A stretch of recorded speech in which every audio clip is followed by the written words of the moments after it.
दोस्तों, टूटा गाबा का घमंड एक सपने के सच होने की कहानी है। जी हाँ दोस्तों, ऋषभ पंत के बल्ले से चौका निकला था। विवेक राजधन के मुंह से टूटा है गाबा का घमंड वाली लाइन निकली थी और उसके बाद गाबा के मैदान पर तिरंगा लिए भारतीय टीम युवा पीढ़ी चक्कर लगा रही थी। लेकिन दोस्तों, इससे खास बात जो था वो हर उस क्रिकेट फैंस की आंख का आंसू था जिसने सीरीज का संघर्ष ऑस्ट्रेलिया के साथ भारतीय क्रिकेट की मैदान पर हर वो टक्कर देखी जो पिछले 2 दशकों में हुई थी। दोस्तों, आपने बचपन में सुना था 24 घंटे में एक वक्त ऐसा आता है जब आपकी जुबान पर सरस्वती बैठती होती हैं, जो बोले सच हो जाता है। कई बार इस कहावत को सच होते हुए देखा गया है। जी हाँ दोस्तों, बात करें 19 जनवरी 2021 को जब ब्रिस्बेन के गावा मैदान पर 23 साल के ऋषभ पंत ने बॉल को बाउंड्री की तरफ पहुंचाया। उस वक्त कमेंट्री कर रहे विवेक राजधन के मुंह से जो शब्द निकले थे वो इतिहास से कम नहीं थे। दोस्तों, 19 जनवरी 2022 आ गया था और ये शब्द तब से अब तक अनंत बार दुनिया में गूंज चुके हैं। शायद जो कहानी थी वो इससे बेहतरीन शब्दों में बयान नहीं की जा सकती।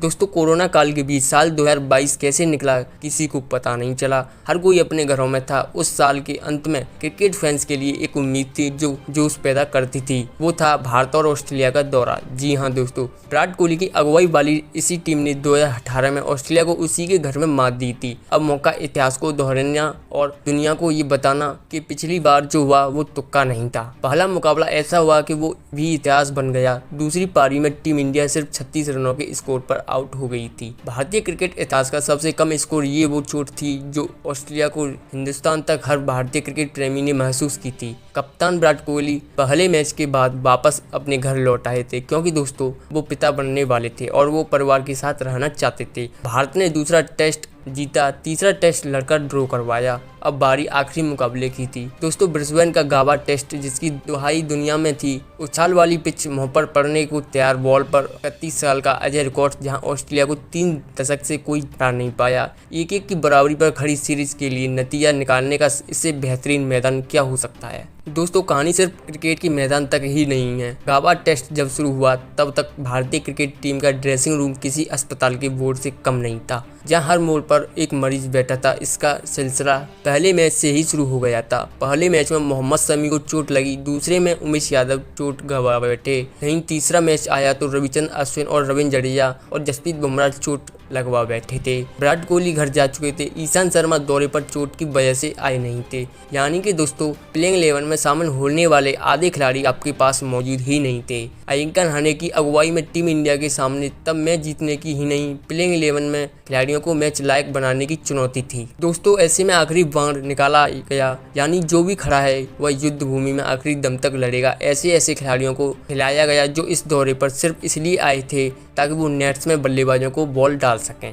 दोस्तों, ब्रिस्बेन के गावा मैदान में उस दिन भारत की तरफ से 2 खिलाड़ियों ने डेब्यू किया। कुछ खिलाड़ी ऐसे थे जो अपना दूसरा या तीसरा मैच खेल रहे थे। नेट बॉलर के तौर पर ऑस्ट्रेलिया गए टी नटराजन, वॉशिंगटन सुंदर डेब्यू करने वाले वो 2 खिलाड़ी थे। भारतीय बॉलिंग यूनिट का अंदाजा सिर्फ ये बताकर लगाया जा सकता है कि मोहम्मद सिराज उस मैच में टीम इंडिया की लीड बॉलर थे, जिन्होंने उससे पहले सिर्फ 2-3 मैच खेले थे।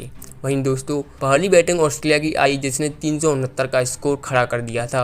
वहीं दोस्तों, टी नटराजन ने अपने पहले मैच की पहली पारी में ही 3 विकेट निकाल लिए थे। एक मैच में जीत, एक मैच में ड्रॉ कराने के बाद टीम इंडिया के हौसले बुलंद थे। दोस्तों, रोहित शर्मा, सुमन गिल ओपनिंग करने आए लेकिन टीम इंडिया को शुरुआती झटके लग गए थे। स्कोर 186 रन पर 6 विकेट हो चुका था, यानी अब कोई विकेट गिरा तो पहली पारी में ही पिछड़ने का डर था। लेकिन दोस्तों, उसके बाद वॉशिंगटन सुंदर और शार्दुल ठाकुर के बीच एक सतही साझेदारी हुई। मिचेल स्टार्क और पैट कमिंस और जोश हेजलवुड की तेज तरार बॉलिंग के सामने ये 2 युवा बॉलर और बल्लेबाज टिके रहे। वहीं दोस्तों, इसके बाद दोनों ने हाथ खोले और क्रिकेट की किताब में आने वाले हर शॉट को उसी नजाकत के साथ खेला। बिल्कुल जमीन पर गिरा चुकी टीम इंडिया एक बार फिर खड़ी हो चुकी थी। दोस्तों, दोनों ने 300 के पार स्कोर पहुंचाया। विकेट गिरा और फिर देखते ही देखते पूरी टीम 336 रन पर ऑल आउट हो गई थी। दोस्तों, दूसरी पारी में सीनियर बॉलर मोहम्मद सिराज का जादू चला। उन्होंने 5 विकेट निकाले। मोहम्मद सिराज के लिए ये दौरा हमेशा याद करने वाला रहा। जो वो खुद क्वारंटीन में रहे, पिता की मौत हो गई, वो मिलने वापस हिंदुस्तान नहीं जा सके। कोरोना नियमों के कारण किसी के साथ अपना दुख नहीं बांट पाए। सीरीज में ही टेस्ट डेब्यू हुआ था। ऑस्ट्रेलिया दर्शकों ने उन पर आपत्तिजनक टिप्पणी खड़ी की और सीरीज के आखिरी मैच में उन्होंने बॉलिंग यूनिट के सबसे सीनियर बॉलर बन गए थे। वहीं दोस्तों 5 विकेट लेने के बाद जब वो ड्रेसिंग रूम में जाती हुई टीम इंडिया की अगुवाई कर रहे थे और बॉल हाथ में लिए ग्राउंड में लहरा रहे थे, उसने बीते कुछ महीने के सारे गम को भुला दिया था। टीम इंडिया को ये मुकाबला जीतने के लिए 98 ओवर में 324 रनों का टारगेट मिला था। रोहित शर्मा जल्दी आउट हो गए थे। वहीं दोस्तों युवा सुमन गिल ने अपना लाहौर दिखाया। सुमन गिल ने रुख से साफ कर दिया कि यहाँ सिर्फ ड्रॉ या मैच बचाने के लिए नहीं सोची जा रही है, टीम इंडिया टारगेट को चेस करने जाएगी। सुमन गिल ने अपनी उस पारी में 8 चौके 2 छक्के मारे। एक तरफ टेस्ट में वनडे वाला रुख दिख रहा था तो सामने दीवार खड़ी थी। जी हाँ दोस्तों, चेतेश्वर पुजारा मौजूदा वक्त में टेस्ट क्रिकेट की असली मिसाल गावा। टेस्ट की उस पारी में चेतेश्वर पुजारा के शरीर पर करीब 1 दर्जन से ज्यादा बार बॉल लगी। उनका हेलमेट टूटा, हाथ में चोट लगी और कंधे पर बॉल खाई, लेकिन पुजारा ने अंगद की तरफ पांव जमा दिए। यहाँ सीमेंट कंपनी का एक फेमस विज्ञापन भी यहाँ इस्तेमाल हो सकता है कि ये दीवार टूटती ही क्यों नहीं। एक तरफ पुजारा खड़े रहे वहीं, लेकिन दूसरी तरफ विकेट गिरना शुरू हो गए थे। ऑस्ट्रेलिया के लिए जो पहले छोटी सी रोशनी की किरण थी, अब वह कमरे की खिड़कियां से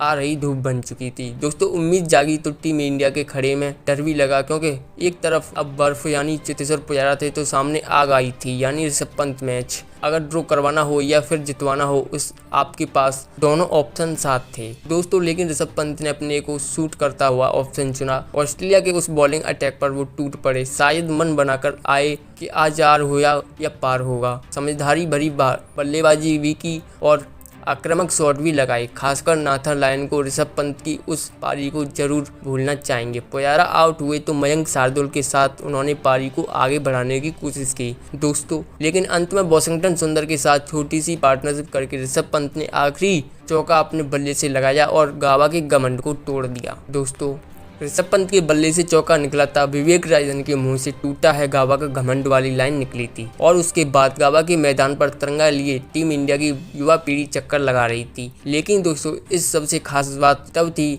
जब हर उस क्रिकेट फैंस की आंख का आंसू था जिसने सीरीज का संघर्ष ऑस्ट्रेलिया के साथ भारत की क्रिकेट की मैदान पर हर वो टक्कर देखी जो पिछले 2 दशकों में हुई थी। सो दोस्तों अगर आपको वीडियो अच्छी लगी तो वीडियो को लाइक और कमेंट बॉक्स में कमेंट करके जरूर बताना और चैनल को सब्सक्राइब करना ना भूलना। तो दोस्तों आज की वीडियो में बस इतना ही। जय हिंद, वंदे मातरम।